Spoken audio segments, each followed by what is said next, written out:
بسم اللہ الرحمن الرحیم۔ نور الانوار کا باب ہے بحث تعارض، سبق نمبر 12 میں خوش آمدید۔ آج کے سبق کے اندر ہم پڑھیں گے کہ مثبت نافی سے بہتر ہے۔ عبارت دیکھ لیں، والمثبت اولی من النافی هذه قاعدة مستقلة لا تعلق لها بما سبق، یعنی اذا تعارض المثبت والنافی فالمثبت اولی بالعمل من النافی عند الکرخی وعند ابن ابان يتعارضان أي يتساويان، فبعد ذلك يصار الى الترجیح بحال الراوی، والمراد بالمثبت ما يثبت امرا عارضيا زائدا لم يكن ثابتا فيما مضى، وبالنافي ما ينفي الامر الزائد ويبقيه على الاصل، ولما وقع الاختلاف بين الكرخي وابن ابان وقع الاختلاف في عمل اصحابنا ايضا، ففي بعض المواضع يعملون بالمثبت وفي بعضها بالنافي۔ اشار المصنف الى قاعدة ترفع الخلاف عنهم فقال والاصل فيه ان النفي ان كان من جنس ما يعرف بدليله بان كان مبنيا على دليل وعلامة ظاهرة ولا يكون مبنيا على الاستصحاب الذي ليس بحجة، او كان مما يشتبه حاله لكن عرف ان الراوي اعتمد دليل المعرفة، يعني كان النفي في نفسه مما يحتمل ان يكون مستفادا من الدليل وان يكون مبنيا على الاستصحاب، لكن لما تفحص عن حال الراوي علم انه يعتمد على الدليل ولم يبنه على صرف ظاهر الحال، ففي هاتين الصورتين كان مثل الإثبات، لأن الإثبات لا يكون إلا بالدليل، فإذا كان النفي أيضا بالدليل كان مثله، فيتعارض بينهما ويحتاج بعد ذلك إلى دفعه، فجاء حينئذ مذهب ابن أبان وإلا فلا، أي إن لم يكن النفي من جنس ما يعرف بدليله ولا مما عرف أن الراوي اعتمد على الدليل بل بناه على ظاهر الحال الماضية، فلا يكون مثل الإثبات في معارضته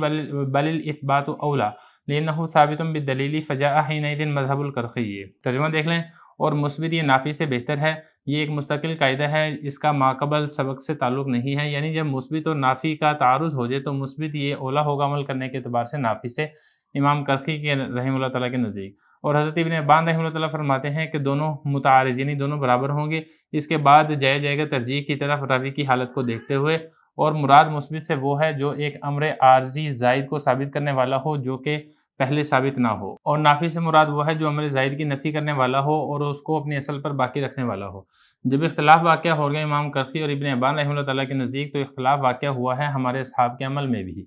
بعض مواقع میں ہمارے اصحاب عمل کرتے ہیں مثبت پر اور بعض مواقع میں نافی پر عمل کرتے ہیں۔ مصنف رحمہ اللہ تعالیٰ نے ایک قاعدے کی طرف اشارہ کیا ہے جس سے یہ والا اختلاف اٹھ جاتا ہے، دور ہو جاتا ہے۔ مصنف رحمہ اللہ تعالیٰ نے فرمایا کہ اصل اس میں یہ ہے کہ نفی اگر اس چیز کی جنس میں سے ہو جس کو دلیل سے پہچانا جا سکتا ہے، بعین طور کے کسی دلیل پر اور علامت ظاہریہ پر مبنی ہو اور صرف استصحاب پر مبنی نہ ہو جو کہ حجت نہیں ہے، یا پھر نفی اس میں سے ہو جس کی حالت مشتبہ ہو لیکن یہ والی بات معلوم ہو جائے کہ راوی نے اس کی پہچان کی دلیل پر اعتماد کیا ہے۔ بعین طور کے نفی اپنی ذات کے اعتبار سے اس چیز میں سے ہے کہ اس میں احتمال ہے اس بات کا کہ وہ دلیل سے لی گئی ہو، اور اس میں اس بات کا بھی احتمال ہے کہ وہ استصحاب پر مبنی ہو، لیکن جب راوی کی حالت کے بارے میں تفتیش کی گئی، جستجو کی گئی، تو یہ والی بات معلوم ہوئی کہ راوی نے دلیل پر اعتماد کیا ہے اور صرف ظاہری حالت پر اس نے اس کی بنیاد نہیں رکھی ہے۔ ان دونوں صورتوں میں نفی اس بات کی مثل ہے، اس لیے کہ اس بات نہیں ہوتا مگر دلیل کے ساتھ، تو جب نفی بھی دلیل کے ساتھ ہوگا تو وہ بھی اس بات کی مثل ہوگا، لہذا ان دونوں میں تعارض واقع ہوگا اور محتاجی ہوگی اس کے بعد اس کو دور کرنے کی طرف۔ اب اس وقت ابن ابان رحمہ اللہ تعالیٰ کا مذہب آئے گا، وگرنہ نہیں، یعنی اگر نفی اس چیز کی جنس میں سے نہ ہو جس کو دلیل سے پہچانا جا سکتا ہے، اور نہ ہی اس چیز کی جنس میں سے ہو کئی باری بات معلوم ہو جائے کہ راوی نے کسی دلیل پر اعتماد کیا ہے بلکہ راوی نے اس کی بنیاد ظاہر حالت پر رکھی ہے جو کہ پہلے سے چلی آ رہی ہے، تو ایسی نفی اس بات کی مثل نہیں ہوگی اس بات کا مقابلہ کرنے میں، بلکہ اس بات یہ اولا ہوگا، اس لیے کہ اس بات دلیل سے ثابت ہوتا ہے۔ اس وقت امام کرخی رحمہ اللہ تعالیٰ کا مذہب آئے گا۔ عبارت ہو چکی ہے، ترجمہ ہو چکا ہے، اب چلتے ہیں اس کی تشریح کی طرف۔ دیکھیں، اس سے پہلے ہم نے معارضہ حقیقیہ اس کا سارا بیان پڑھ چکے ہیں، معارضہ صوریہ اس کے بارے میں ہم ساری تفصیل پڑھ چکے ہیں۔ یہاں سے ایک مستقل قاعدہ ذکر کیا جا رہا ہے جس کا تعلق ماقبل والا جو ہم نے تعارض کی دو قسمیں پڑھے ہیں، حقیقی اور صورت، اس کے ساتھ اس کا تعلق نہیں ہے، یہ ایک مستقل قاعدہ ہے، لیکن چونکہ اس کے اندر بھی تعارض والی بات ذکر کی جا رہی ہے تو اس لیے تعارض کی مناسبت سے اس کو بحث تعارض کے اندر اس قاعدے کو ذکر کیا جا رہا ہے۔ دیکھیں، اس میں اصول یہاں پر یہ بیان کیا گیا ہے کہ اگر دو قسم کی دلیلیں ہیں، ایک قسم کی دلیل وہ ہے جو کہ مثبت ہے یعنی کسی امر زائد کو ثابت کرنے والی ہے، اور دوسری قسم کی دلیل وہ ہے جو کہ نافی کے اوپر مشتمل ہے یعنی امر زائد کی نفی کرنے والی ہے، تو پھر اس صورت کے اندر مثبت اور نافی کے اندر اگر تعارض واقع ہو جاتا ہے تو کس کو لیا جائے گا؟ آیا مثبت کو لیا جائے گا یا پھر نافی کو لیا جائے گا؟ تو اس سلسلے میں اب یہ سمجھیں کہ حنفیہ کے دو ائمہ ہیں جن کا اس بارے میں اختلاف ہے۔ حضرت امام کرخی رحمہ اللہ تعالیٰ یہاں پر یہ فرماتے ہیں کہ اس صورت کے اندر مثبت کو ترجیح دی جائے گی نافی کے مقابلے میں، یعنی مثبت کو لے لیا جائے گا، نافی کو ترک کر دیا جائے گا، جبکہ حضرت ابن ابان رحمہ اللہ تعالیٰ یہاں پر یہ فرماتے ہیں کہ دونوں برابر درجے کے حیثیت رکھتے ہیں، یعنی مثبت اور نافی دونوں کا برابر درجہ ہے۔ اب آپ نے جب ان دونوں میں تعارض واقع ہو جائے گا تو اب اس کے بعد راوی کی حالت کے اعتبار سے ترجیح دی جائے گی۔ راوی کی حالت اگر وہ مثبت روایت کے موافق ہے تو پھر مثبت روایت کو ترجیح دے دی جائے گی، اور اگر راوی کی جو حالت ہے اس سے پھر نافی کو ترجیح ہوتی ہے کیونکہ راوی اتنا قوی درجے کا ہے، تو پھر اس صورت کے اندر نافی والی روایت کو لے لیا جائے گا۔ تو بہرحال یہ دونوں ائمہ کے اندر اختلاف ہے۔ تو جبکہ ہمارے جو حنفیہ حضرات ہیں وہ بعض جگہوں پہ اگر آپ دیکھیں گے تو پھر امام کرخی رحمہ اللہ تعالیٰ کی رائے کو اختیار کرتے ہیں، یعنی مثبت کو لے لیتے ہیں، اور بعض مقامات ایسے ہیں جہاں پر ہمارے ائمہ حضرات حضرت ابن ابان رحمہ اللہ تعالیٰ کی رائے کو اختیار کر لیتے ہیں۔ تو اس کے بارے میں کوئی اصول اور قاعدہ ہے کہاں پہ ہم نے امام کرخی رحمہ اللہ تعالیٰ کی رائے لینی ہے اور کہاں پر ہم نے حضرت ابن ابان رحمہ اللہ تعالیٰ کا مذہب اختیار کرنا ہے؟ تو اس کے بارے میں ایک اصول ہے جس کا انشاءاللہ یہاں پر تفصیل سے تذکرہ کیا جائے گا۔ ذرا عبارت دیکھ لیں، فرما رہے ہیں کہ مثبت یہ اولا ہے نافی سے، یہ ایک مستقل قاعدہ ہے۔ لا تعلق لہا بما سبق، ما سبق یعنی جو اس سے پہلے بحث گزر چکی ہے، معارض حقیقی کی بحث گئی ہے، معارض سوریہ کی بحث گئی ہے، اس کا ماقبل کے ساتھ تعلق نہیں ہے، یہ ایک مستقل قاعدہ یہاں سے ذکر کیا جا رہا ہے۔ یعنی جب مثبت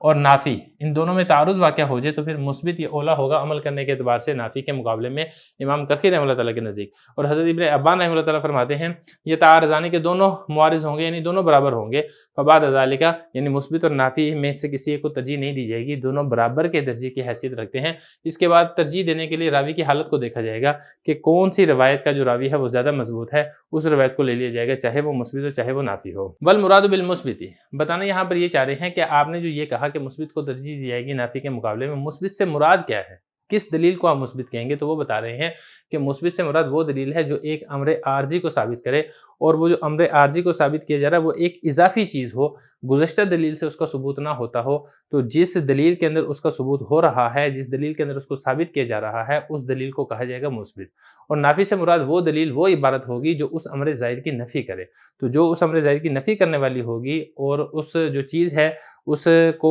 اپنی اصل پر برقرار رکھنے والی ہوگی، اس کو کہا جائے گا کہ یہ نافی روایت ہے۔ تو نافی اور مثبت کے بارے میں کس کو ترجیح دی جائے گی میں آپ کو بتا چکا ہوں، امام کرخی رحمہ اللہ تعالیٰ کے نزدیک مثبت کو ترجیح دیں گے، اور حضرت ابن ابان رحمہ اللہ تعالیٰ فرماتے ہیں کہ دونوں برابر درجے کی حیثیت رکھتے ہیں۔ یہ والی بات کر رہے ہیں کہ مراد مثبت سے وہ ہے جو ایک امر عارضی کو ثابت کرنے والا ہو، اور وہ امر عارضی کیا ہے؟ وہ ایک اضافی چیز ہو جو اس سے پہلے ثابت نہ ہو، فیما مضی جو پہلے گزر چکا ہے، اس سے پہلے وہ کسی دلیل سے ثابت نہ ہو۔ نافی سے مراد وہ ہے جو اس امر زائد کو امر زائد کی نفی کرنے والا ہو، وہ امر زائد جو مثبت کے اندر ثابت ہو رہا ہے، نافی کہ وہ دلیل ہوگی جو اس امر زائد کی نفی کرنے والی ہو، اور وہ جو چیز ہے اس کو اپنی اصل پر برقرار رکھنے والی ہو۔ یعنی مثبت سے پہلے جو چیز جس طرح تھی، یہ جو نافی ہے یہ مثبت کہنے کے بعد بھی اس چیز کو اسی طرح ہی باقی رکھنے والی ہے۔ جس امر زائد کا مثبت کے اندر اس بات کیا گیا ہے، یہ نافی اس امر زائد کی نفی کرنے والی ہے، اس کو ختم کرنے والی ہے۔ ولما وقع الاختلاف بین الکرخی و ابن ابان، اور جب اختلاف واقع ہو گیا امام کرخی اور ابن ابان رحمہ اللہ تعالیٰ کے نزدیک، اختلاف ہمارے اصحاب کے عمل میں بھی واقع ہو چکا ہے۔ بعض مواقع میں جو حنفیہ کے حضرات ہیں، ائمہ حضرات، وہ مثبت کے اوپر عمل کرتے ہیں اور بعض مقامات کے اندر نافی کے اندر عمل کرتے ہیں۔ تو آیا اس کے بارے میں کوئی قاعدہ اور اصول ہے کہاں پر آپ نے مثبت کو لینا ہے، کہاں پر آپ نے نافی کو لینا ہے؟ تو اس کے بارے میں حضرت یہ فرما رہے ہیں کہ مصنف رحمہ اللہ تعالیٰ نے ایک ایسے قاعدے کی طرف اشارہ کیا ہے جس سے اختلاف اٹھ جاتا ہے، یعنی ہمیں پتہ یہ چل جائے گا کہ آپ نے کہاں پر مثبت روایت کو لینا ہے اور کہاں پر آپ نے نافی روایت کو اختیار کرنا ہے۔ دیکھیے قاعدہ اور اصول یہ ہے کہ اگر دو چیزوں میں سے کوئی ایک چیز پائی جائے گی تو پھر اس صورت کے اندر جو نافی ہے یہ مثبت کے برابر درجے کی حیثیت رکھے گی، اور آپ نے حضرت ابن ابان رحمہ اللہ تعالیٰ کے مذہب کو اختیار کرنا ہے۔ اور اگر ان دونوں چیزوں میں سے کوئی ایک چیز بھی نہیں پائی جاتی ہے تو پھر اس صورت کے اندر مثبت یہ فوقیت رکھے گی اور آپ امام کرخی رحمہ اللہ تعالیٰ کے مذہب کو اختیار کریں گے۔ اب وہ دو چیزیں کون سی ہیں؟ دیکھیں، دو چیزوں میں سے پہلی چیز یہ ہے کہ نفی ایسی چیز کی جنس میں سے ہو جو دلیل کے اوپر مبنی ہے، دلیل اور علامت ظاہرہ کے اوپر مبنی ہے۔ ایسی چیز کی جنس میں سے نہ ہو جو دلیل کے اوپر مبنی نہ ہو۔ تو اگر تو وہ دلیل کے اوپر مبنی ہے تو پھر اس صورت کے اندر جو نافی ہے یہ مثبت کے مقابل درجے کی حیثیت رکھے گی۔ دوسری چیز یہاں پر یہ ہے کہ نافی اگر کسی ایسی نوع سے تعلق رکھتی ہے جو دلیل کے اوپر مشتمل ہے یا نہیں اس کا پتہ نہ چلے، یعنی مشتبہ ہو اس کی حالت، البتہ یہ والی بات معلوم ہو جائے کہ راوی نے کسی مضبوط اور معروف اور مشہور دلیل کے اوپر اعتماد کیا ہے، تو پھر ان دونوں صورتوں کے اندر جو نافی ہے یہ مثبت کے برابر درجے کی حیثیت رکھے گی، اور آپ ابن ابان رحمہ اللہ تعالیٰ کے مذہب کی طرف جائیں گے، یعنی آپ اس کے بعد راوی کی حالت کو دیکھیں گے کہ راوی کی حالت کس کی زیادہ اچھی ہے، کس روایت کی، اس روایت کو آپ اختیار کر لیں گے۔ لیکن اگر ان دونوں چیزوں میں سے کوئی چیز نہیں پائی جاتی، یعنی وہ جو نافی ہے وہ کسی ایسی چیز کی جنس میں سے نہیں ہے جس کو دلیل سے معلوم کیا جا سکتا ہے، اور نہ ہی ہمیں یہ والی بات پتہ چل رہی ہے کہ جو راوی ہے اس نے کسی دلیل کے اوپر اعتماد کیا ہے، تو پھر ان دونوں صورتوں کے اندر جو نافی ہے وہ مثبت کے برابر درجے کی حیثیت نہیں رکھے گی، بلکہ آپ نے وہاں پر مثبت کو اختیار کرنا ہے۔ اور ذرا عبارت دیکھیں، فرما رہے ہیں کہ اصل اس کے اندر یہ ہے کہ نفی ان کان من جنس ما، ایسی چیز کی جنس میں سے ہو یعرف بدلیل، جس کو دلیل سے معلوم کیا جا سکتا ہے، بئی طور کی جو نافی والی روایت ہے وہ کسی دلیل کے اوپر مبنی ہے، علامت ظاہرہ کے اوپر مبنی ہے، ولا یکون مبنیا علی الاستصحاب، اور جو نافی ہے وہ استصحاب کے اوپر مبنی نہ ہو، یعنی اس کی جو بنیاد ہے وہ آپ نے استصحاب کے اوپر نہیں رکھی ہے۔ اب استصحاب کے اس کو تھوڑا سا سمجھ لیں۔ دیکھیں استصحاب کہتے ہیں کہ کوئی چیز جس طرح ہے اس کو اسی طرح ہی باقی رکھا جائے جب تک آپ کو کوئی ایسی دلیل نہ مل جائے جو اس کی موجودہ حالت کو تبدیل کر دے، تو تب تک آپ اس چیز کو اسی موجودہ حالت پر برقرار رکھیں، اس کو استصحاب کہا جاتا ہے۔ یہ جو استصحاب ہے یہ حنفیہ کے ہاں دلیل نہیں ہے۔ تو بتانا یہ چاہ رہے ہیں کہ جو نافی ہے، نافی کی جو بنیاد ہے وہ کسی مضبوط دلیل کے اوپر، علامت ظاہرہ کے اوپر مبنی ہو۔ یہ نہ ہو کہ نافی کی جو بنیاد ہے وہ آپ نے استصحاب حال کے اوپر رکھی ہے، کیونکہ جو استصحاب حال ہے یہ حنفیہ کے ہاں حجت نہیں ہے۔ تو یہ بتا رہے ہیں ولا یکون مبنیا علی الاستصحاب، جو نافی ہے وہ استصحاب کے اوپر مبنی نہ ہو، الذی لیس بحجۃ، جو کہ ہمارے نزدیک حجت اور دلیل نہیں ہے۔ یا پھر دوسری صورت یہ ہے کہ جو نافی ہے اس میں سے ہو جس کی حالت مشتبہ ہو، یعنی پتہ نہ چلے کہ اس کی بنیاد آیا کسی مضبوط دلیل کے اوپر ہے یا پھر اس کی بنیاد مضبوط دلیل کے اوپر نہیں ہے، لیکن یہ والی بات معلوم ہو جائے، پتہ چل جائے کہ راوی نے اس اعتماد کیا ہے پہچان کی دلیل کے اوپر، یعنی راوی نے کسی مضبوط دلیل کے اوپر اعتماد کیا، آپ کو یہ والی بات پتہ چل جاتی ہے، تو پھر اس صورت کے اندر بھی جو نافی ہے وہ مثبت کے برابر درجے کی حیثیت رکھتی ہے۔ مطلب کہنے کا یہ ہے کہ جو نافی ہے، نفی لے لیا لیکن یہ لفظ نافی ہے، جو نافی والی روایت ہے وہ اپنی ذات کے اعتبار میں سے اس میں اس بات کا احتمال ہے کہ یہ کسی دلیل سے لی گئی ہے، اور اس بات کا بھی احتمال ہے کہ اس کی بنیاد استصحاب کے اوپر رکھی گئی ہے، لیکن جب آپ نے راوی کی حالت میں تفحص یعنی غور و فکر کیا، جانچ پڑتال کی، آپ نے تجسس کیا، تو پھر آپ کو یہ والی بات معلوم ہوگی کہ راوی نے کسی دلیل کے اوپر اعتماد کیا ہے۔ راوی نے جو اس کی بنیاد رکھی ہے وہ صرف ظاہری حالت کے اوپر بنیاد نہیں رکھی جس کو استصحاب کہا جاتا ہے۔ میں آپ کو بتا چکا ہوں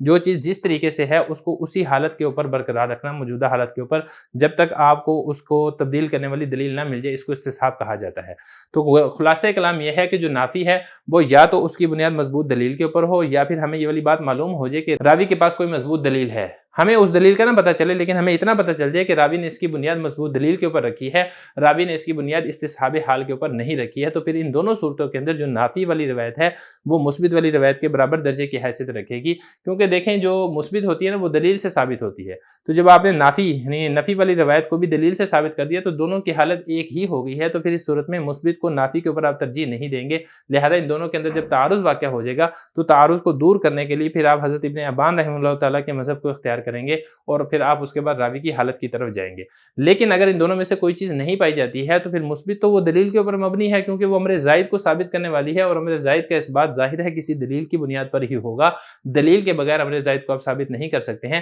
جبکہ جو نافی ہے جو امر زائد کا انکار کرنے والی ہے یہ دلیل کے اوپر مبنی اور دلیل کے اوپر اس کی بنیاد نہیں ہے، لہذا یہاں پر نافی مثبت کے مقابلے میں نہیں آئے گی، تو پھر آٹومیٹکلی جو مثبت والی روایت ہے اس کو ترجیح حاصل ہو جائے گی۔ دیکھیں یہ بتا رہے ہیں کہ جب ہم نے راوی کی حالت کے بارے میں تفحص جانچ پڑتال کی تو ہمیں یہ والی بات معلوم ہوگی کہ راوی نے دلیل کے اوپر اعتماد کیا ہے، یعنی راوی کے پاس کوئی مضبوط دلیل تھی، ہمیں نہیں پتہ چلا کہ وہ دلیل کیا ہے، لیکن ہمیں اتنا پتہ چل گیا کہ راوی کے پاس دلیل ہے، راوی نے صرف ظاہری حالت کے اوپر اس روایت کی بنیاد نہیں رکھی ہے، تو پھر ان دونوں صورتوں کے اندر جو نافی والی روایت ہے وہ اس بات مثبت والی روایت کی مثل ہوگی، کیونکہ دیکھیں جو اس بات ہے جو امر زائد کو ثابت کرنا ہوتا ہے وہ تو دلیل کے ساتھ ہی ہوتا ہے، لیکن یہاں پر جو نفی کی جا رہی ہے یہاں پر نفی بھی دلیل کے ساتھ ہے، یا تو یہ ہے کہ ہمیں دلیل پتہ چل گئی ہے، یا پھر یہ ہے کہ ہمیں اتنا پتہ چل گیا ہے کہ اس کا جو راوی ہے اس کے پاس کوئی مضبوط دلیل ہے، تو دونوں صورتوں میں نفی کی بنیاد دلیل کے اوپر ہے، لہذا جب نفی یہاں پر مثبت کے مثل ہو جائے گی تو ان دونوں میں جب تعارض واقع ہوگا تو اس تعارض کو دور کرنے کے لیے پھر ہمیں جانا پڑے گا کس کی طرف، حضرت ابن ابان کے مذہب کی طرف، اور میں آپ کو مذہب بتا چکا ہوں کہ آپ اس کے بعد پھر راوی کی حالت کو دیکھیں گے، راوی کی حالت کس کی زیادہ مضبوط ہے، آیا مثبت والی روایت کی مضبوط ہے یا پھر نافی والی روایت کی مضبوط ہے، جس روایت کے راوی کی حالت زیادہ مضبوط ہوگی، راوی کے اندر زیادہ صفات پائی جاتی ہوں گی، اسی روایت کو آپ اختیار کر لیں گے، وَإِلَّا فَلَا، اور اگر ایسا نہیں ہے، یعنی اگر جو نافی والی روایت ہے وہ اس چیز کی جنس میں سے نہیں ہے جس کو دلیل سے پہچانا جا سکتا ہے، اور نہ ہی ہمیں یہ والی بات معلوم ہوئی ہے کہ راوی نے کسی دلیل کے اوپر اعتماد کیا ہے، بلکہ ہمیں یہ والی بات پتہ چلتی ہے کہ راوی نے صرف ظاہری حالت کے اوپر بنیاد رکھی ہے، جو گزشتہ ظاہری حالت ہے، یعنی راوی نے اس کی جو بنیاد رکھی ہے